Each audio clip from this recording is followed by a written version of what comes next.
జగద్గురు విరాట్ పోతులూరి వీరబ్రహ్మేంద్ర స్వాముల వారి నివాస గృహం సందర్శించలేకపోవడంతో భక్తులు ఆగ్రహం. ఇటీవల కురిసిన వర్షాలకు కూలిన నివాస గృహం సందర్శించకుండా గేటుకు తాళాలు వేసిన సిబ్బంది తమ ఇంటి దేవుడు జింక కొమ్ముతో తవ్విన బావిలోని నీటినైనా తీసుకెళ్లే భాగ్యం లేకుండా పోయిందంటున్న మహిళా భక్తులు. గుంటూరు జిల్లా నుంచి వచ్చిన మహిళలు వీరబ్రహ్మేంద్ర స్వామి చేతితో తవ్విన బావి నీటిని తలపై వేసుకుని పునీతులవుతామంటున్న స్త్రీలు, తిరుపతి నుంచి వచ్చిన బ్రహ్మంగారి భక్తులు, యువకులు నివాస గృహం వద్దకు వచ్చి చూసే భాగ్యం లేక నిరాశతో వెనుదిరగాల్సిన పరిస్థితి ఏర్పడుతోందని ఆవేదన వ్యక్తం చేశారు.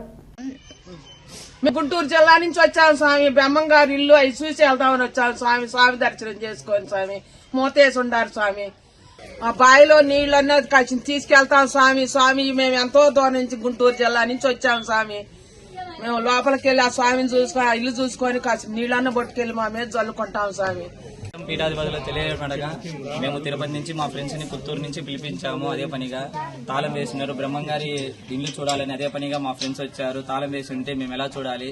దయచేసి మీరు తాళం తీసి నెక్స్ట్ వచ్చే భక్తుల కన్నా దర్శనం కలిగించే భాగ్యం కలిగించాలని కోరుకుంటున్నాం.